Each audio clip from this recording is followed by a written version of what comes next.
And welcome back to the Touchline Talk Show. Thank you so much for tuning in. Wanted to also take a couple minutes to talk about some of the other Champions League results from Matchday 2. We already talked about the biggest matchups, but a couple other ones of note. Chelsea, Graham Potter's first game, it's a draw with Red Bull Salzburg. Chelsea had 4 shots on target. One of them was Raheem Sterling's goal. The other 3 came from Hakim Ziyech, who played just over 13 minutes. The offense is going to be a work in progress. But I will forever back Graham Potter's ability to take that group of players and turn them into an improved version of what he got out of Brighton's team that, quite frankly, I didn't understand why people thought they were able to play a more attractive brand of soccer when they let go Chris Hughton, and boy was I wrong about that. If Graham Potter can do that, Graham Potter can turn this thing around. It's just going to take some time. The most interesting decision Graham Potter made was to leave both of his new center backs on the bench. So his back line was Cucurella, Thiago Silva, Cesar Azpilicueta, and Reece James. I expect it to be a back four moving forward. That's what Graham Potter kind of has always done. And so it is worth pointing out, Salzburg's goal came on a passage of play that was not great for either of the two players in the center back position. And I say that because, to me, Cesar Azpilicueta is not a center back. You got Thiago Silva just misses the ball out wide, and Azpilicueta is trying to cover, but he gets beat to the spot, and there's your goal. I am curious what Graham Potter's thinking was there. He could have a very good reason. This might just be a one-time thing where he's trying to get things organized, and he wants Reece James and Azpilicueta on the field, and that's the easiest way to do it if you're going to play a back four.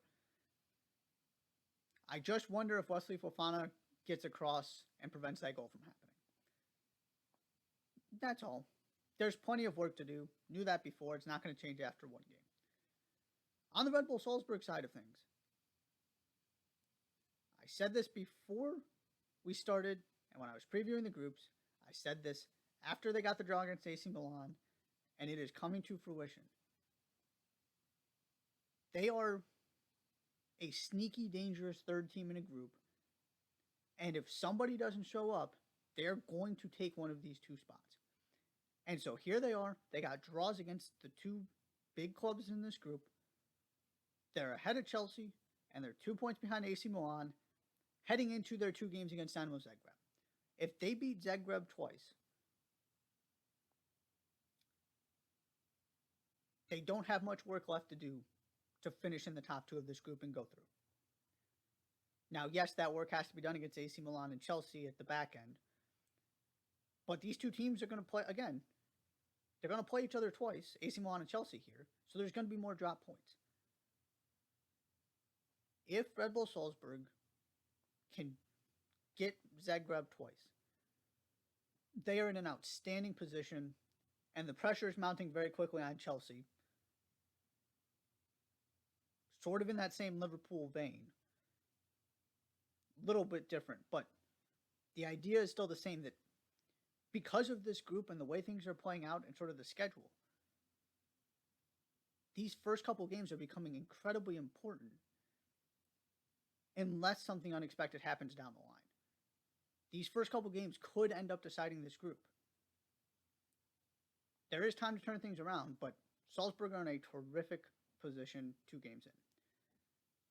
Speaking of similar to Liverpool, Juventus was also facing one of those games against another one of the most difficult third teams in the group in Benfica.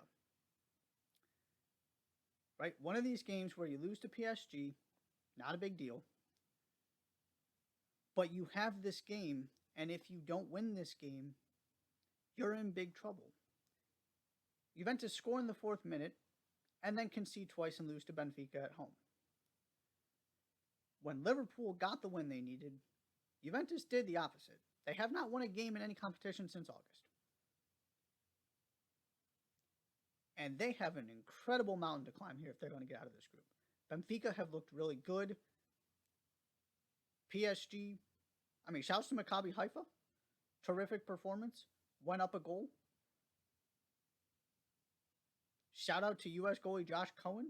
Made some big time saves one-on-one against that front line. I will continue to wonder if PSG can ever win this tournament without getting any kind of defensive work from their front three. Right?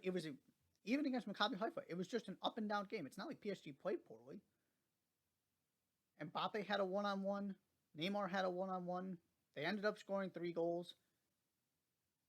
Mbappe absolutely destroyed somebody on one of those transition moments. Just completely sat him down. But they didn't do the defensive work. They didn't cover the ground, and so they gave up chances too. And Maccabi Haifa, to their credit, were up for it and took advantage of some of them. The larger point here is Max Allegri said from the beginning, the games against Benfica are the big ones. I wouldn't have said that if I was him, but he's right, and they lost the home one.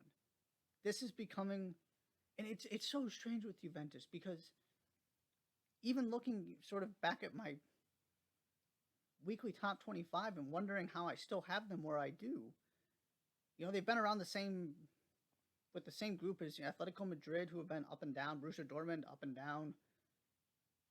I'm not going to put Marseille ahead of them, at least until this next set of top 25 rankings I do.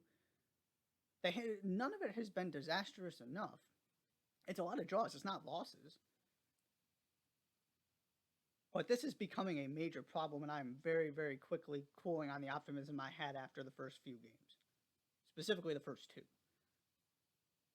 Max Allegri's got to start worrying about his job here. It's that bad, and they're quickly losing ground in Serie A, and could very, very well end up in the Europa League. And that is not what he was brought in to do, because they were, not even at that point with Andrea Pirlo. This might end up being a new low.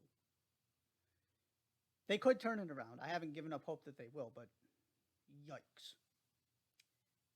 And then finally, I want to talk about Group B.